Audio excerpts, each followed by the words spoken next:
Hi there, Robin here, and in this video we're going to be talking about the Boss Audio Marine Amplifier, the MR1000. It's a 4-channel amplifier. We're going to cover all the features and benefits of this actual amplifier in this video. We're also going to cover all the actual accessories and some of the ways to connect it. So let's talk about the actual amplifier itself. Again, 4 channels coming into it. We are going to have the ability to bridge those channels up in pairs. So if we want to add subwoofers, the amp is stable between 2 to 8 ohms if you're running it on individual channels. If you decide to bridge it, so this way I'm going to take channel 1 and channel 2, bring them together, and put that onto a single or 2 subwoofers, your choice. You can do that with this amplifier. If you're going to run all 4 channels independently, so you're going to run left and right in the front, left and right in the rear, each actual channel can handle 2 speakers. Now again, this is all doing the math based on the ohms of the speaker. It'll run as low as 2 and as high as 8. So you have the ability to run your speakers in series or in parallel. Just think of the wiring. Some of the accessories that come included when you buy the amplifier is going to include the subwoofer control volume knob. This allows me to increase or decrease the gain on the actual unit. Now, this plugs in with a 5-pin connection, which is a 20-foot cable included in the package. The other end of this, amazingly enough, I figured out what this was.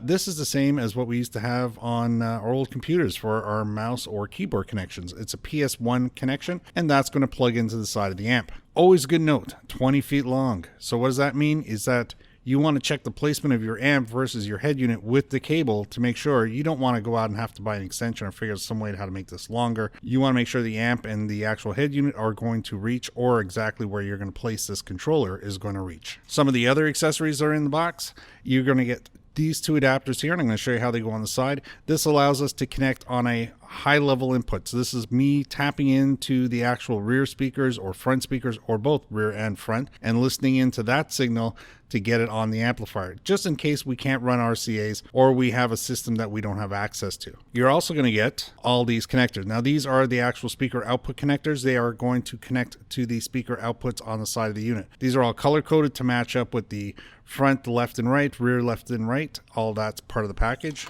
You're also going to get a bag of screws to mount everything. And also, more importantly, they give you these spacers to put in the back of the amp where you're going to screw it down. Why do they do this? In case you're worried about humidity building up behind the amp, you can bring the amp off by about 3/16 quarter inch off the actual mounting plate that you're going to connect it to. This allows the back to get some more air circulation, which is really nice because it keeps it dry back there in case you're worried about it getting wet. And of course, the instruction manual, which is very helpful because it does tell you all about wiring it up and getting the actual subwoofers connected, because the way this amplifier feeds all the wires out, there's no screw down terminals. The actual instruction manual is going to help you out a lot, because you need to know if you're going to hook up subwoofers, you're going to be using the white and gray black wire for channels 1 and 2, and then you're going to be using the green and the purple black wire for channel 3 and 4. So I mean, without the instruction manual, we would not have known that. So let's cover the features on the input and adjustment side. So when we look at the actual side, first and foremost, there is a rubber cap that covers everything on the side.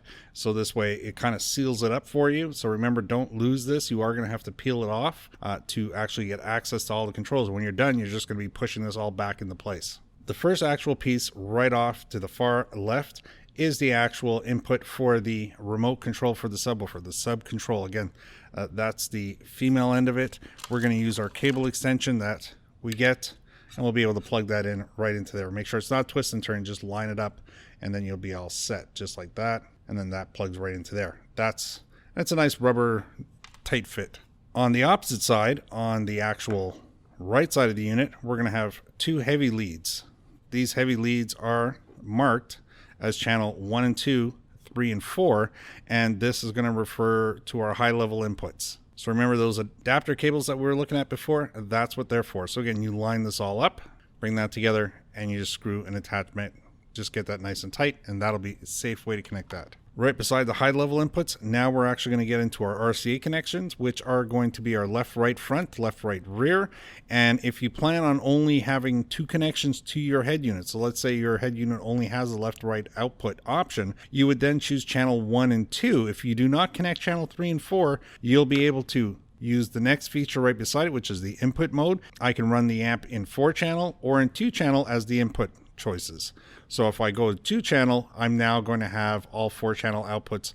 Both rights will be the same, both lefts will be the same without having to actually hook up the next 2 channels. That's also very helpful if you plan on running 2 amps off the same head units. You can run 1 amp and have all 4 channels powered up with, let's say, the front channel, and then we can turn around and repeat the exact same task using the head unit's rear channel to run those as well. Depending on the type of unit you may have to do some sensitivity adjustments. Depends on the actual voltage coming out of the RCAs off the head unit. Some are higher, some are lower. If you find that it's very finicky and very touchy when you hook the controls, you can set it to low sensitivity instead of the regular high sensitivity. The more advanced head units would tell you what type of output it has. Normally they're defaulted into high sensitivity. For most people, that'll be just fine. After that, then they continue breaking it up into channel 1 and 2 at the bottom, 3 and 4 at the top. So of course we have 2 input sensitivity options to it. Just beside that to the left, we have input level settings.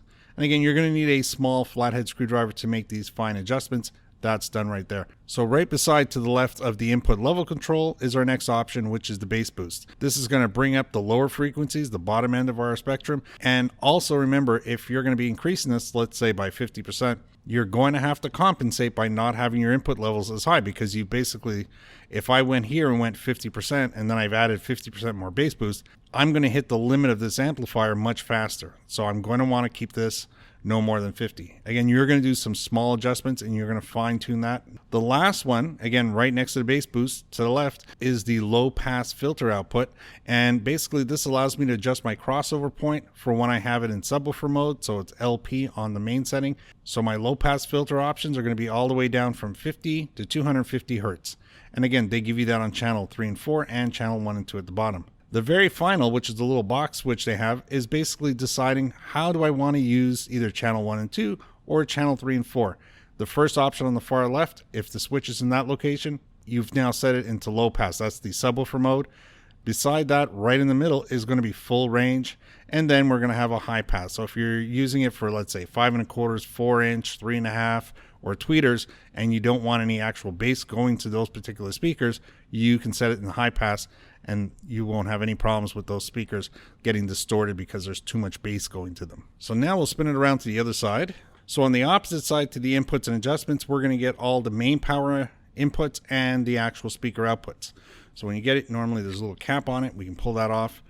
If we're going to go start on the actual right side, we are going to get all our speaker terminals. Now, this is important because they're trying to make this as marine seal as possible. They're not giving you a whole bunch of screw downs, which means that we're going to have the circuit board outside of the unit. This feeds in, connects to the circuit board internally. They're all plug sets. So of course, we're going to have all the main colors that we've seen forever on actual any type of head units or amps, which are going to be the white, the green, the purple, and the gray. More importantly than that, that's why they give you all of these cables in the box. So this way you can match up with the color. Each wire has a green, and then in this case, a green with a black stripe on it. Make sure you match that up. That's reference to the positive and negative. Whenever you see the actual black stripe, that's the negative, and the solid color is going to be the positive. So you match those up, and again, they give you nice little plug-in connections. It makes it easier to hook up to all your equipment. Lock and load those in place, and you'll be all set. Again, the rubber boot's there to help minimize oxidization. So if we decide to actually hook up a subwoofer to channel 1 and 2, we're going to be doing that, let's say, in bridge mode. We're going to have to follow those color patterns, which is solid white for our positive. So make sure it's not this one with the stripe. It's going to be solid white. And then it gets paired off with the actual gray black. So again, we look at our gray. We want the gray black. We now have ourselves a positive and negative connection, which is going to allow us to run in bridge mode. Now again, I can run one 10-inch or two 10-inch in parallel. You can also do the same thing with channel 3 and 4. That's up to you. As long as you follow the instruction manual, you'll be fine. The fuse for this unit is set in line right here. That's the actual main fuse. You'll notice that the red cable and black cable are bigger than the blue cable, and that's because these are direct power connections. And then the actual blue cables are a remote cable that goes to our head unit or switch. Boss also has gauge recommendations for their power leads. So 4 gauge if you're running all the way to the battery, 8 gauge if you're going to be running any short distance, 4 feet or less. Then you can run an 8 gauge cable. So if you're going to be grounding to something very close, that's fine. But if I do have to run a cable that's going to be 20 feet long, you're definitely going to want to get yourself into a 4 gauge. Even though these cables may not seem like, oh, well, they're not very big, I don't need to run big cables, it needs to carry the load down the entire length of the cable. The longer the cable, the thicker the actual cable should be. That pretty much covers everything on this unit here. It's very reliable. It's very dependable. Like I said, you do have 4 channels, and if you choose, you can have, let's say, 8 6.5 two-way speakers connected to it, or you can decide to have 4 speakers, 6.5, let's say, two-way, hooked up to channel 1 and 2, and still run 2 10-inch subs on channel 3 and 4. Now that's pretty much maxing out the unit, but that's up to you. You can either just run 4 speakers off it, you can run 2 speakers and a sub. The combinations are endless as long as you make sure you maintain the ohms based on the instruction manual. And also make sure to use the proper size cables when hooking up the positive and negative for the actual amplifier. We don't want to sell the unit short for power. A lot of times you find out that, people are not happy with how much power they're getting out of the amplifier, but then you find out that they only have 14 gauge wire running off their positive and negative, and they've got like 30 feet of cable running that. It's amazing how size matters when it comes to running an actual amplifier. The bigger cables for longer lengths do allow the actual power to get in here, and don't forget you have to have a big cable coming off that negative. Again, once the power's in, it's got to get out somewhere. It's going to go through the speakers, but when it comes back in, it's got to be grounded right back out to the battery. So, and there we go. That's the MR1000 from Boss. It's a great benchmark amplifier. You can use it for small or big applications. Now, of course, if you're buying yourself some subwoofers and those subs cost you $400 a piece, I'm not going to buy this amp. You're probably not even going to look at this amp if you spent that much money. But if you're spending under $100 for a subwoofer and you're looking for the proper amp to line up with that subwoofer, especially if it's a marine sub from Boss or any of the other companies who make reasonably priced subwoofers to use on a boat, then this is a really good amplifier to look into. Well, I hope this video helped you out today in your buying decision. Maybe we'll see you in the next video. I'd like to say thanks for watching and bye for now.